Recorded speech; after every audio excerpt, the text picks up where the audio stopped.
A'udzu billahi minasyaitonir rajim. Bismillahirrahmanirrahim. Assalamualaikum warahmatullahi taala wabarakatuh. Bismillahi tawakkalna 'ala Allah. La haula wa la quwwata illa billah. Asyhadu an la ilaha illallah wa asyhadu anna Muhammadur Rasulullah. Sidang pendengar yang dirahmati Allah sekalian, menyorot jiwa kita menuju ilahi. Pernah tak kita terfikir akan suasana dan situasi yang sedang berlaku pada hari ini, yang mana manusia mengurung diri, memenjarakan keluarganya, berpuasa menahan diri tanpa diminta. Bahkan kerajaan yang mendakwa sebagai kuasa terkuat di dunia hari ini memilih untuk berdiam diri dan memperbanyakkan kebajikan. Sistem faedah dan riba dihentikan. Rumah maksiat dan pusat judi juga ditutup. Ketamadunan manusia terbeku, teknologi terbantut, pencakar langit tidak lagi mampu untuk menongkak awan, kapal terbang hanya menunggu berkarat di darat, kereta yang paling laju di dunia pun sudah mulai rosak kerana tidak bergerak. Al-Quran telah lama mengingatkan kita tentang azabnya. Rasulullah SAW telah melalui fasa yang sama, diboikot dan embargo sehingga mengikat perut, lalu dipimpin Allah sehingga menjelmakan rasa gesaan di dalam diri baginda bahawa inilah masanya. Firman Allah Subhanahu wa taala di dalam surah Al-Fath ayat yang ke-27.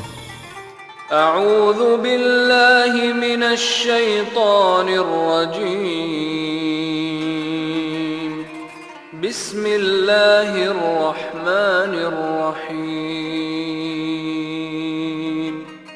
لقد صدق الله رسوله الرؤيا بالحق لتدخلن المسجد الحرام إن شاء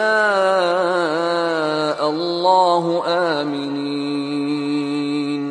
آمنين محلقين رؤوسكم ومقصرين لا تخافون فعلم ما لم تعلموا فجعل من دون ذلك فتحا قريبا. Mafhumnya, sesungguhnya Allah akan membuktikan kepada Rasulnya tentang kebenaran mimpinya dengan sebenarnya, iaitu bahawa sesungguhnya kamu pasti akan memasuki Masjidil Haram insya-Allah dalam keadaan aman, dengan mencukur rambut kepala dan mengguntingnya, sedang kamu tidak merasa takut. Maka Allah mengetahui apa yang tiada kamu ketahui, dan Dia memberikan sebelum itu kemenangan yang dekat. Kemudian Nabi Musa juga dikejar rasa cemas sehingga ke titik hujung laut mati, dan kehendak Allah padanya. Inilah masanya.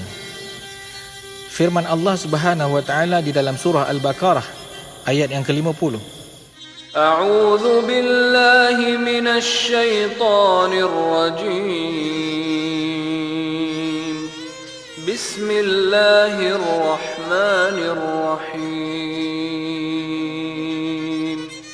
وإذ فرقنا بكم البحر فأنجيناكم وأغرقنا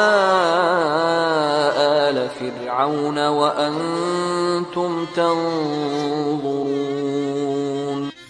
Mafhumnya, dan ingatlah ketika kami belah laut untukmu, lalu kami selamatkan kamu dan kami tenggelamkan Fir'aun dan pengikut-pengikutnya, sedang kamu sendiri menyaksikan. Nabi Nuh dikurniakan kegelisahan, menunggu tanda-tanda bah yang Allah tetapkan melalui ilmunya, dan bila sampai waktunya, Nabi Nuh telah bersedia. Firman Allah Subhanahu wa taala di dalam surah Hud ayat yang ke-41.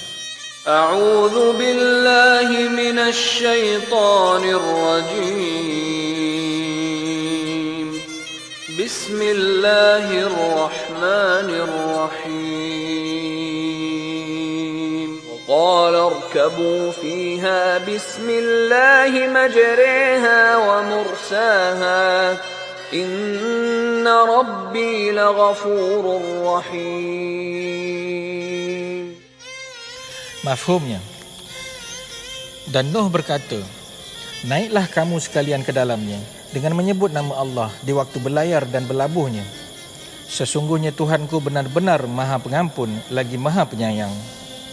Nabi Yusuf dianugerahkan wahyu, berkiaskan mimpi sehingga merelakan dirinya sebagai pesalah di mata manusia akibat fitnah. Allah Subhanahu wa taala telah membuktikan bahawa batang tubuh yang terpenjara itu tidak memberikan makna yang jiwanya juga turut terpenjara. Sifat yang terjelma dalam diri Yusuf AS adalah pasrah dan bertawakalnya kepada Allah. Dan Nabi Yusuf pada akhirnya sampai pada masanya. Firman Allah Subhanahu wa taala di dalam surah Yusuf ayat yang ke-111. A'udzu billahi minasy syaithanir rajim. Bismillahirrahmanirrahim. Laqad kana fi qasasihim 'ibratun liulil albab. ما كان حديثا يفترى ولكن تصديق الذي بين يديه وتفصيل كل شيء وهدى ورحمة لقوم يؤمنون.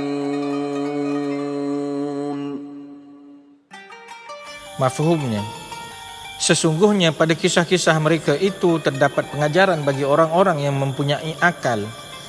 Al-Quran itu bukanlah cerita yang dibuat-buat, akan tetapi membenarkan kitab-kitab yang sebelumnya dan menjelaskan segala sesuatu, dan sebagai petunjuk dan rahmat bagi kaum yang beriman.